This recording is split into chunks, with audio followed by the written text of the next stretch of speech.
Video. இன்னைக்கு என்னுடைய கண்ணாடி வளையல நான் எப்படி சேஃப்டி பண்ணி வச்சிருக்கேன்றதை பார்ப்போம். இந்த பெட்டி செஞ்சு நான் ஒரு 6 வருஷம் ஆச்சு. என்னுடைய வளையல் வாங்குறப்ப எப்படி இருந்துச்சு அதே மாதிரி இருக்குது.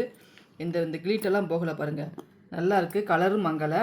நம்ம கடையில் பாக்ஸ் வாங்கினோம்னா அந்த வளையல் ஒரு 2-3 செட்டு நம்ம வைக்க முடியும்.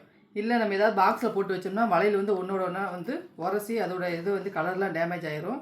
நம்ம வெளியில் எங்கேயும் போகும்போது நம்ம வளையல் எடுத்து போடணும் அப்படின்னாலும் அதை ஆர்டராக எடுத்து வச்சு போடுறதுக்கு நம்ம சோம்பேறித்தனம் பண்ணிட்டு அப்படியே போட்டு போயிடுவோம். வளையல் வாங்கி எந்த பிரயோஜனமும் இல்லை. அதனால் நீங்களும் இந்த மாதிரி பாக்ஸ் வீட்டில் இருந்துச்சுட்டா இந்த மாதிரி பாக்ஸ் எடுத்துகிட்டு இந்த பார்த்தீங்களா கட்டப்பை குச்சி அதை நீங்கள் கீழே தூக்கி போடாமல் இந்த மாதிரி கீழே நீங்கள் வளையல் எவ்வளோ வைக்க முடியுமோ அந்த அளவுக்கு ஓட்டை போட்டு இந்த பக்கமும் அதே மாதிரி ஆப்போசிட் சைடும் ஓட்டை போட்டு வச்சுக்கோங்க. நான் ஃபஸ்ட்டு என்கிட்ட இந்த மாதிரி குச்சி இல்லை, அதனால் ஒரு குச்சி எடுத்து இந்த மாதிரி நான் எடுத்து வச்சுருக்கேன்.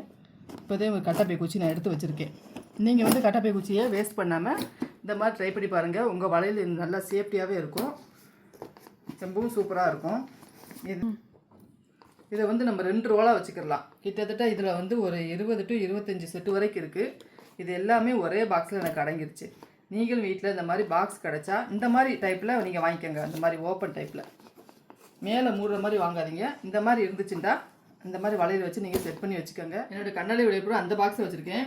குந்தன் செட்டு பூரா அந்த பாக்ஸ், நான் சப்பல் பாக்ஸ் என்கிட்ட இருந்துச்சு, அதில் போட்டு வச்சுக்கிட்டேன். பார்த்திங்களா, எல்லாமே புதுசாகவே அப்படியே இருக்குது, எந்த டேமேஜும் இல்லை. நீங்களும் உங்கள் வீட்டில் இந்த மாதிரி ட்ரை பண்ணி பாருங்கள். உங்கள் வளையல் எல்லாமே சூப்பராக இருக்கும். மறக்காமல் லைக் பண்ணி ஷேர் பண்ணி சப்ஸ்கிரைப் பண்ணிடுங்க. பாய்.